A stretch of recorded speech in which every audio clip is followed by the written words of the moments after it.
Hello everyone, welcome back with our another chapter of class 7th part 1 जो history की book है उसका chapter number 5th है ये यानी हिस्ट्री का फर्स्ट चैप्टर हम उसमें कह सकते हैं द राइज ऑफ एम्पायर्स हम आज पढ़ने वाले हैं। एंड आपके जितने भी अपकमिंग कॉम्पिटिटिव एग्जाम्स हैं उन सभी एग्जामिनेशन पॉइंट ऑफ व्यू से ये चैप्टर बहुत ज़्यादा इंपॉर्टेंट है, क्योंकि चाहे वो आप पेपर 1 जीएस अटेम्प्ट कर रहे हो या फिर आपका कोई मेन ऐसा सब्जेक्ट है जिसमें आपकी जो है सोशल साइंस में हिस्ट्री आपका मेन सब्जेक्ट है, तो आपको एनसीईआरटी की पूरे के पूरे कोर कॉन्सेप्ट को समझने के लिए आपको एनसीईआरटी बहुत अच्छे से समझनी पड़ेगी। और हमने जो ये सीरीज शुरू की है उसमें आपको एनसीईआरटी 6 से लेके 12 तक के सभी क्लासेस की जो है एनसीईआरटी आपको करवाई जाएगी। ठीक है, 6 to 12 हम करवाएंगे और इसमें हम हिस्ट्री कवर करेंगे, ज्योग्राफी कवर करेंगे, सिविक्स कवर करेंगे एंड इकोनॉमिक्स कवर करेंगे। बस आपको थोड़ा सा पेशेंस के साथ जो है हमारे साथ चलना होगा। और आई एम श्योर कि ये जो चैनल है ये आपको बहुत ज़्यादा हेल्प करेगा आपके ड्रीम को अचीव करने में। तो इस चैनल को ज़रूर से ज़रूर लाइक शेयर एंड सब्सक्राइब करें सो दैट अपकमिंग जितने भी अपडेट्स हैं वो आपको मिलते रहे। तो चलिए हम ये चैप्टर आज का शुरू करते हैं, द राइज ऑफ एम्पायर्स यानी एम्पायर्स का जो उदय है वो कैसे हुआ। हमने ट्रिपोटाइट स्ट्रगल पढ़ा जिसमें हमने 6 to 10 सेंचुरी का पढ़ा, फिर हमने 11th 12th में हमने 11th एंड 12th सेंचुरी में हमने चोला चेरास पांड्यास का पढ़ा। तो इससे पहले राइज ऑफ एम्पायर्स हुए कुछ इंडिया में जो काफी पावरफुल एम्पायर्स थे, उनके बारे में हम यहाँ पढ़ने वाले हैं। तो यहाँ पे सबसे पहले एक लाइन है, कौटिल्य ने अपनी अर्थशास्त्र में लिखा है कि there can not be a country without people and there is no kingdom without a country. यानी कोई भी ऐसी कंट्री नहीं हो सकती जहाँ लोग ना हो, बिना पीपल के बिना लोगों के कंट्री नहीं बन सकती और बिना किंगडम के एक देश नहीं चल सकता है ना। तो इस चैप्टर में हम क्या पढ़ने वाले हैं, इस चैप्टर में हम पढ़ेंगे कि एम्पायर क्या है, what is an empire, how did empires rise and shape Indian civilization, किस तरीके से एम्पायर राइज हुए और उसने इंडियन सिविलाइजेशन को शेप किया। What factors facilitate the transition from kingdoms to empire, कैसे एक किंगडम एम्पायर में कन्वर्ट हुआ, and what was life like from the 6 to 2 century BCE, है ना। 6 से लेके 2 सेंचुरी बीसीई तक जो हमारी लाइफ रही वो कैसी रही, ये इस चैप्टर में हम आगे पढ़ने वाले। ठीक है, तो अब हम चलते हैं नेक्स्ट स्लाइड में। देखो ये जो है ना, एक इमेज है, एक आर्टिस्टिक रिप्रेजेंटेशन है पाटलिपुत्रा का। ठीक है, हम आज इसमें मगध एम्पायर के बारे में सारा पढ़ने वाले हैं। पाटलिपुत्रा का है जो कि कहाँ पर है, आज के मॉडर्न डे पटना में है। ठीक है, अब देखो फीचर्स ऑफ एन एम्पायर। सबसे पहला जो हमारा क्वेश्चन था कि व्हाट इज एन एम्पायर, एक एम्पायर क्या होता है, तो एम्पायर के कुछ पर्टिकुलर फीचर्स होते हैं। उन फीचर्स को देखकर हम ये कह सकते हैं कि कोई भी कंट्री कोई भी किंगडम एक एम्पायर में कन्वर्ट हुआ है या नहीं। सबसे पहला, maintain an army to keep the tributary states under control, यानी एक ऐसी आर्मी को आपको मेंटेन करना है जो कि आपके आसपास के जितने भी राज्य हैं उसको कंट्रोल में रखे, आपके एम्पायर को एक्सपेंड करे और आउटसाइड एग्रेशन से आपके एम्पायर को बचाए। दूसरा, design and maintain and administration with officials to manage the territories, direct taxes, maintain law and order, यानी इस तरीके का एडमिनिस्ट्रेशन होना चाहिए जो आपके टेरिटरी के अंदर हर एक चीज को बहुत अच्छे से कंट्रोल कर सके, whether it is based on taxes और मेंटेन लॉ एंड ऑर्डर, जो भी चीजें हैं। थर्ड है, मेक लॉज इशूज करेंसीज, है ना, लॉज बनाए, करेंसी इशू करे, वेट एंड मेजरमेंट का रेगुलेशन करे। फोर्थ है, control and regulate access to resources, जितने भी रिसोर्सेज उस एम्पायर के अंदर आते हैं, mines, forest, agricultural resources, produce, manpower and all, उन सब पर उनका एक स्ट्रॉन्ग कंट्रोल होना चाहिए, स्ट्रॉन्ग कमांड होना चाहिए। Encourages art, literature, religion, school of thought and centre of learning, यानी कि वो आर्ट को, लिटरेचर को, रिलीजन्स को, स्कूल ऑफ थॉट्स को, इन सब चीज़ों को जो है एनकरेज करने वाला होना चाहिए। Maintain communication networks, road, river, sea, navigation, इन सब चीज़ों को मेंटेन करे, इंफ्रास्ट्रक्चर को मेंटेन करे, एडमिनिस्ट्रेशन को प्रॉपर तरीके से चलाए, ट्रेड अच्छे तरीके से करे, पीपल के वेलफेयर के लिए काम करे, है ना। So these are the 6 characteristics on the basis of which we can say that and some kingdom, any kingdom is an empire. ठीक है, मूव ऑन टू नेक्स्ट। देखो यहाँ पे ना ये कुछ इमेजेस दिए हुए हैं जिसमें ये बताया हुआ है, to explain into an empire, empire होने के लिए क्या होना चाहिए। First wage war against neighbouring territory, है ना, दूसरे नेबरिंग टेरिटरी से लड़े। फोर्टिफाइड सेटलमेंट करे, यानी अगर कभी कोई हमला भी कर दे तो आपको किलेबंदी करनी चाहिए अपने एम्पायर में, सो दैट आपके पीपल की और आपके किंगडम की रक्षा हो सके। रूलर्स जो है वो कंट्रोल करे वहाँ के रिवर रूट्स को, ट्रेड रूट्स को, ट्रेड नेटवर्क्स को, राइट।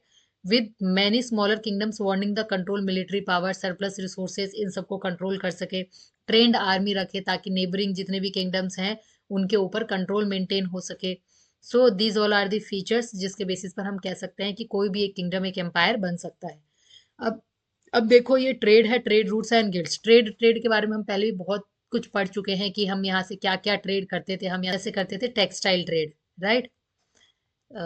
टेक्सटाइल टेक्सटाइल ट्रेड करते थे, स्पाइसेस जो है वो ट्रेड करते थे, एग्रीकल्चरल गुड्स हम ट्रेड करते थे बहुत सारे, है ना, लग्जरी गुड्स हम ट्रेड करते थे। ये सब चीजें हम पहले ही पढ़ चुके हैं, ठीक है। उसके बाद हमारा ट्रेड रूट्स हमारे कौन कौन से हैं यहाँ पर हमें इसमें दिया हुआ है। वैसे तो ट्रेड रूट्स हमारे सारे वही है नियर दी सी एरिया, है ना, सी पोर्ट के आसपास जितने भी है वो सारे हमारे ट्रेड रूट्स हैं। तो देखो यहाँ पे इन्होंने दिया हुआ इंपॉर्टेंट सिटीज, जो भी डॉट डॉट में है वो सारे इंपॉर्टेंट सिटीज है। सोपारा, उज्जैनी, द्वारका, सिबीपुरा, है ना, ये सारे के सारे, चंपा, पाटलिपुत्रा, वैशाली।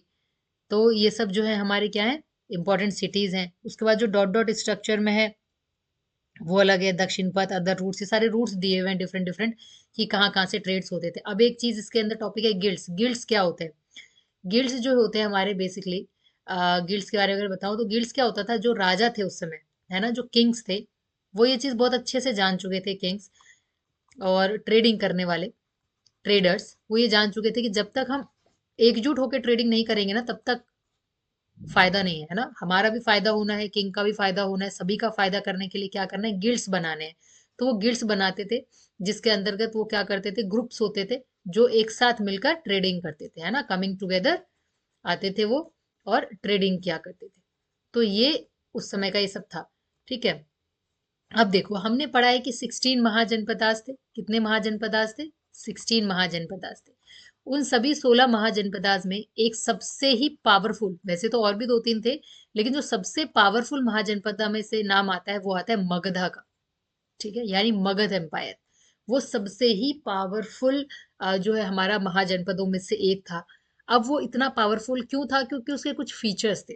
तो सबसे पहले हम ये पढ़ लेते हैं, जो पीरियड बिटवीन 6 से 4th सेंचुरी का था BC, was one of the profound change in north India. North India में एक बहुत बड़ा बदलाव आया। उस बदलाव का नाम था मगध, जो कि आज का मॉडर्न साउथ बिहार और कुछ उसके एडजॉइनिंग एरियाज का हिस्सा है। rose in importance and set the stage for the fusion of many kingdoms into India's first empire. यानी उसने क्या किया, अपने आसपास के बहुत सारे ऐसे किंगडम्स थे, जिन किंगडम्स को इकट्ठा करके इंडिया का सबसे पहला, कहते हैं कि एम्पायर क्रिएट किया, किसने? मगध ने। इसका जो पहला किंग था वो था अजात शत्रु। अजात शत्रु जो था उसने बहुत ही क्रूशियल रोल प्ले किया था मगध को एक डोमिनेंट सेंटर ऑफ पावर बनाने में, ठीक है। डोमिनेंट सेंटर ऑफ पावर बनाने में किसने सबसे ज्यादा मदद किया? अजात शत्रु ने, ठीक है। किसको बनाया उसने? उसने बनाया मगध को, सबसे बड़ा पावरफुल एरिया, ठीक है ना।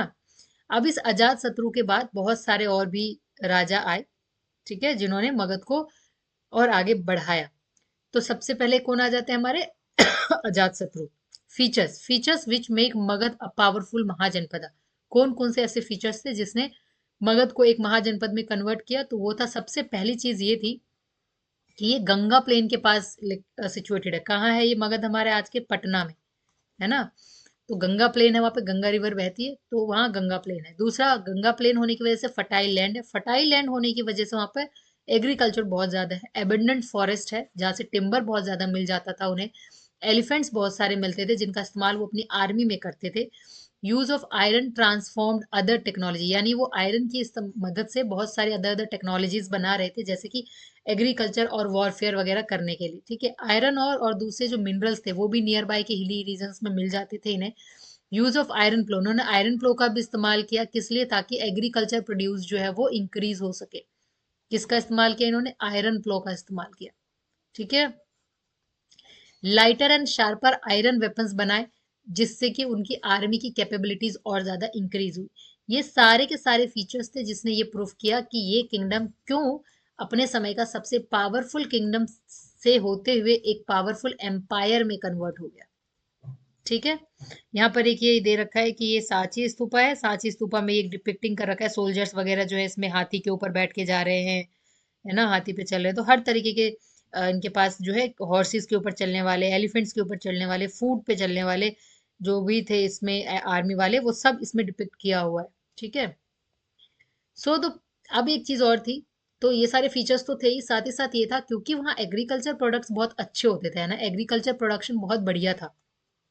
तो एग्रीकल्चर प्रोडक्शन बहुत बढ़िया होने की वजह से उनके पास एग्रीकल्चर का सरप्लस बहुत ज्यादा होता था। किस चीज का सरप्लस बहुत ज्यादा होता था? एग्रीकल्चर का।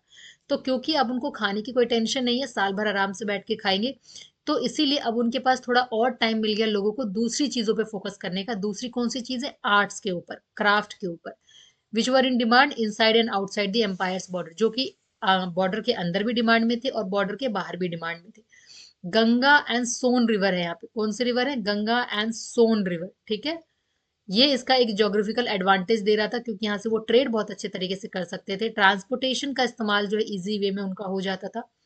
Flourishing trade boosted the empire's income, क्योंकि ट्रेड बहुत अच्छी हुई तो इससे एम्पायर का इनकम भी इंक्रीज हुआ और इससे मगध को राइज करने में और ज्यादा मदद मिली। मगध को एम्पायर बनाने में बहुत ज्यादा मदद मिली। Around the 5th century BC, 5th century BC तक, अभी तक किसका था?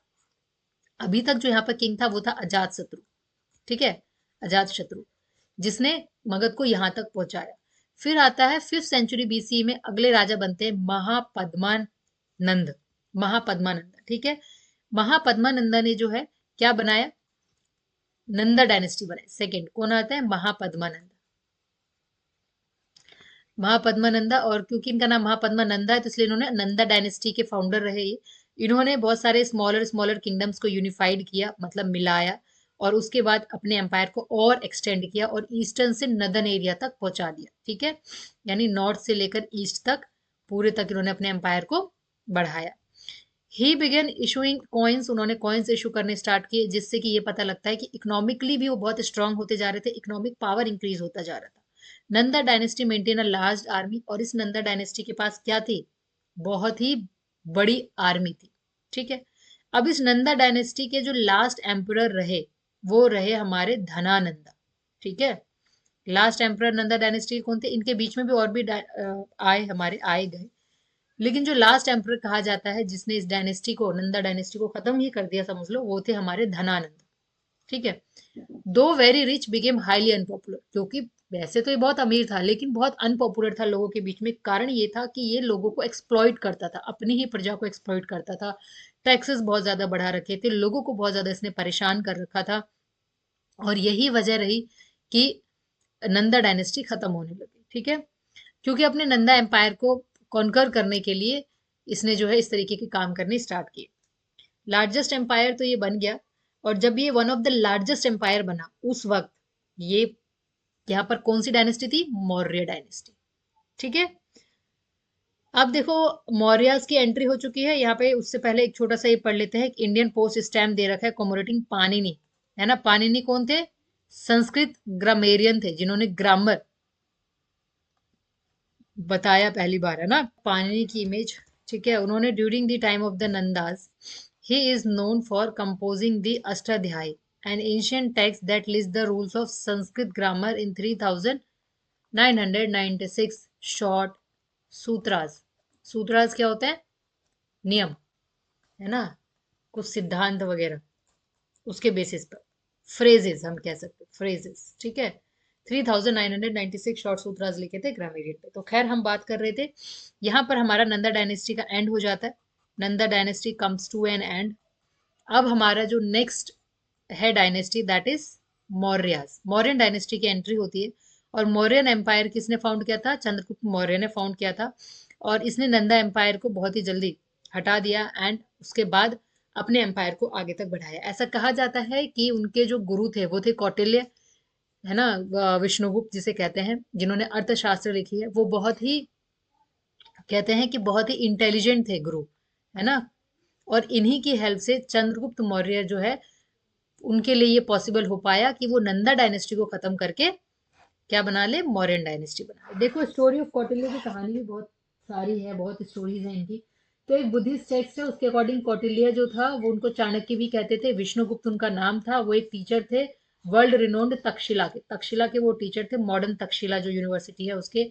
His legendary tales begin in the court of Dhanananda. Dhanananda के कोर्ट में जो इनकी कहानी शुरू होती है, कहानी कुछ ऐसे चलती है कि क्योंकि धनानंद जो है वो बहुत ही क्रूर राजा था और वो जो है अपने किंगडम को बढ़ाने के लिए कुछ भी करता था और भोग विलास में लगा रहता था और एक्सप्लॉइट करता था अपनी ही जनता को।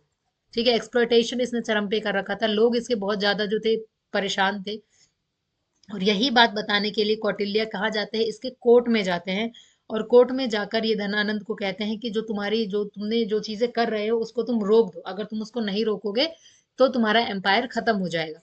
ये सुनकर धनानंद गुस्से में हो जाता है और वो वहां से कौटिल्य को फिकवा देता है, मतलब निकलवा देता है अपने कोर्ट से। एंड देन उस दिन कौटिल्य शपथ लेते हैं कि वो नंदा डायनेस्टी को एकदम खत्म कर देंगे और आगे चलकर होता भी यही है और एक नया किंग जो है सामने आता है, दैट वाज चंद्रगुप्त मौर्य।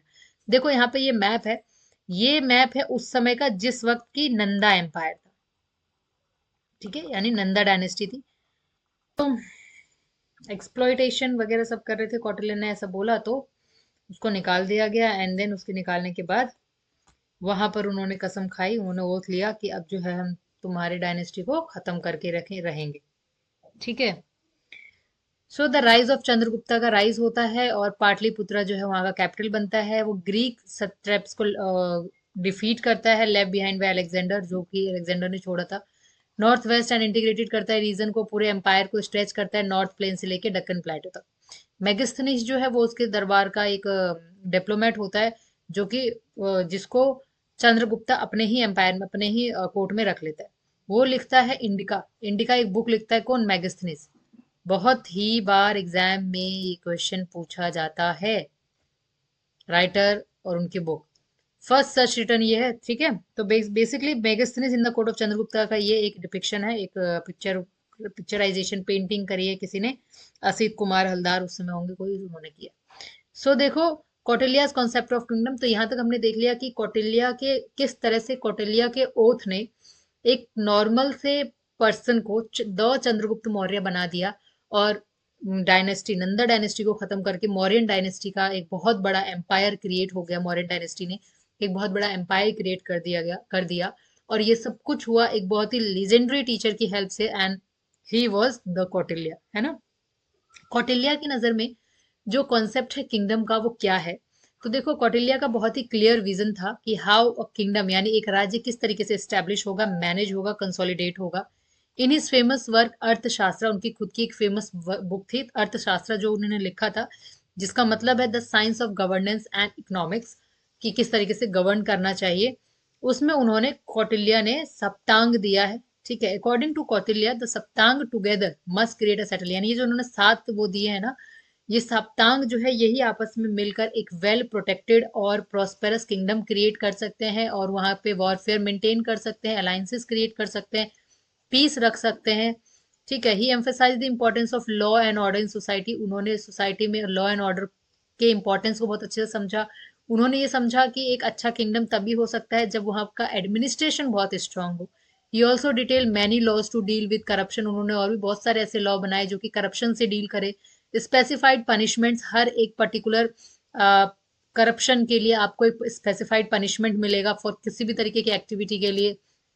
हर वो चीज जो कि आप ह्यूमन बीइंग के वेल बीइंग के अगेंस्ट अगर आप जाते हो, against the welfare of the society, तो आपको उस चीज के लिए पनिशमेंट मिलेगी। तो ये कौटिल्य का जो सप्तांग है वो क्या था, उसके अकॉर्डिंग जो किंग है वो स्वामी है। ठीक है, कौटिल्य ये कहते हैं कि जो किंग है वो स्वामी है और उस किंगडम को चलाने के लिए चाहिए काउंसलर। काउंसलर यानी ग्रुप ऑफ पीपल, मिनिस्टर्स और अदर हाई ऑफिशियल, जिसको उसने क्या बोला उन्होंने, जिनको वो कहते थे अमात्य। ठीक है, बहुत इंपॉर्टेंट है ये। फिर उन्होंने कहा कि एक टेरिटरी होनी चाहिए, state along with the population, वहां पर पॉपुलेशन होनी चाहिए जिसको उन्होंने कहा जनपदा। ठीक है, यानी जनपद। फिर फोर्टिफाइड टाउन्स होने चाहिए, सिटीज होनी चाहिए, सिटीज को फोर्टिफाइड कराना चाहिए यानी दुर्ग, दुर्ग बनने चाहिए। फिर उन्होंने कहा ट्रेजरी की रक्षा करने के लिए, वेल्थ करने के लिए, किंगडम के लिए ट्रेजरी बहुत ज्यादा जरूरी है, क्योंकि जिस किंगडम में जितना ज्यादा पैसा होगा वो उतने अच्छे से सरवाइव कर पाएगा। इसको उन्होंने कहा कोशा, यानी कोश।